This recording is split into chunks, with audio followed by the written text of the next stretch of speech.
Hi everyone, my name's Carla and I'm the director of Ignite and one of our English tutors.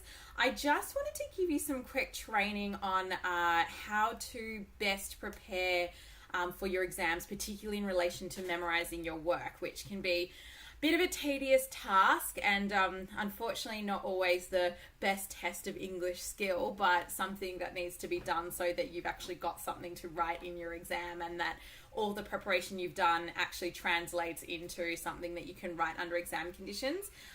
So that's what I'm just going to do for the next couple of minutes. So hopefully this will give you a hand in terms of making sure that you're really ready to write what you need to write under full exam conditions.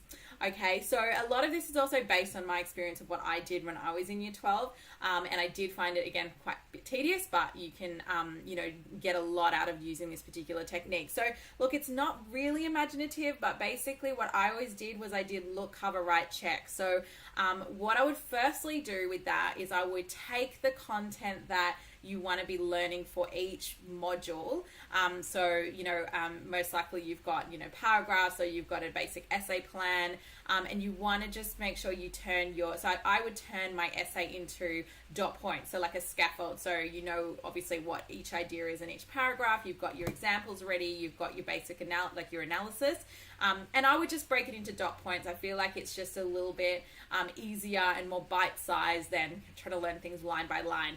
Another thing that I get a bit concerned about if people do learn things line by line is they then get a bit more attached to the way that it's worded rather than making sure that they're actually changing their essay appropriately for the question given. So things like changing topic sentences and rewording things throughout the paragraph to use words of the question so that it makes sure that it adapts. Your ideas and your structure should already do that, but you do need to change those words accordingly. And yeah, I find that sometimes people don't do that as well if they're really attached to the exact wording of their essays that have been prepared. So that's the first thing I would do. So break it down into the basic dot points, and then give yourself a particular period of time where you actually learn those chunks of content. So for example, you get your first paragraph for discovery, you break it into dot points, and then you give yourself, you schedule in 1 hour or 1.5 hours to learn all of the dot points for that particular paragraph, say. You sit down with it, you've got that hour and a half, that also helps you in terms of working towards a deadline, and you just go read it, cover it, write it, peek if you need to that first time, right? But it's really just about reading it, covering it, writing it, then go to the next sentence, okay? And then read it, and then cover it, and then write it, and then write it. And then once you feel like you know the second sentence, go back to the first sentence again, and then do the first sentence with the second sentence. Then you do the third sentence, or the dot point, sorry.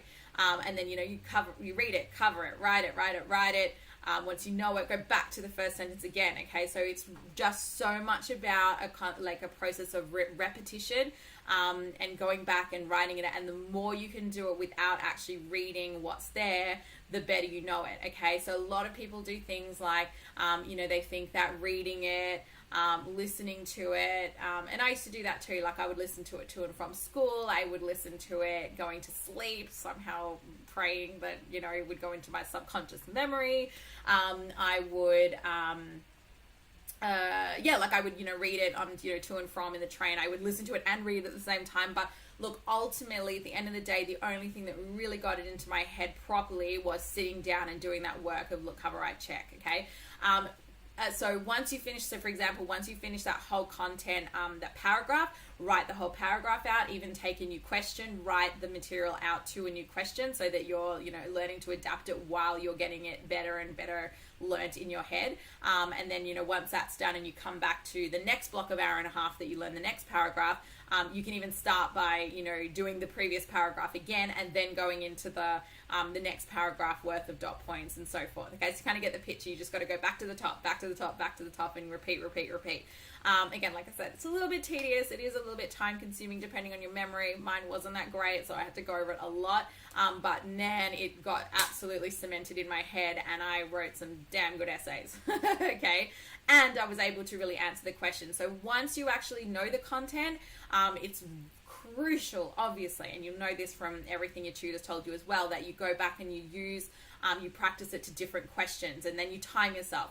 Now, I want to just point out a really key pitfall that I find a lot of students do, and again, I used to do this as well until I realized it was a very bad idea, which is when you think you know it, students will often, if they forget something, they'll just have a little peek. Okay, so just like, oh, look, it's just, oh, what was that one word? Like, I just have like a really quick look at that sentence or whatever. Like, then I'll just be able to keep going. But you don't get to do that in an exam. So thinking that you're not cheating somehow doing it in your practice is completely untrue. And if you do that constantly before you get into the exam conditions where you just keep succumbing to peaking, then that will transfer to you slowing you down in the exam because you'll try to remember stuff that you don't know properly, and then you can't peak, so then you kind of get stuck, or you just have a blank altogether, right, where you just like don't know how to keep going with it. So what's so important is once you've actually, you know it a good amount, even if you forget something, you've got to just power through. So I would put a little asterisk where you forgot something, so that you know at the end of the essay you can come back and go over that point and just really cement that, practice it again, but that during the exam when you're practicing it, you keep pushing forward into the next line or the next point or the next paragraph or whatever it is, so that you're practiced pushing forward in the exam and not wasting too much time and recovering from it once you get under exam conditions. But to be completely honest, like once you do that process and then you go back at the end of the essay to just go over that bit that you forgot, that that you blanked out on or whatever, you will know it a lot better. Whereas if you just keep peeking all the time and not really reviewing the bits you don't know, then obviously that's just going to happen in the exam, except that you don't get the luxury of being able to peek. So make sure that but towards the end of next week, particularly sort of Wednesday onwards, you are doing nothing but doing your essays under full exam conditions from memory to different questions. Okay, and like I said, if you forget something, just keep going, put an asterisk, you can come back and review it later. But you know, the more you do it off your memory, and also the faster it'll get. So you might find that once you've learnt it fully, the first time you write it out without looking, it could actually take you 50 minutes or 55 minutes. But the more you write it out and keep pushing yourself to do it under the time conditions, the faster you'll get at it. And all your essays should be roughly about, say, 1,000 words, and you've got to answer the question and so forth. That's more than enough time, I promise you, to be able to do all of that stuff in 40 minutes. Okay, so if it's taking you a long time to start with, that's okay. Keep writing it out a couple of times. If by the 5th time you're not seeing any decline in how long it's taking you, maybe you want to go through and just maybe plan for a couple of, like, keep practicing, but you could plan for a couple of places to take out.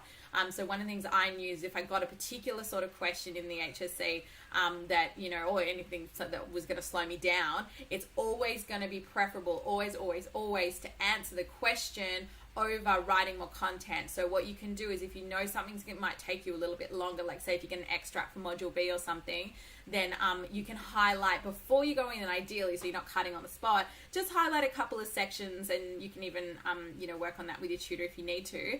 Just highlight a couple of sentences that you know you can take out if for any reason you've just been slowed down by, for example, answering the question or what have you, right?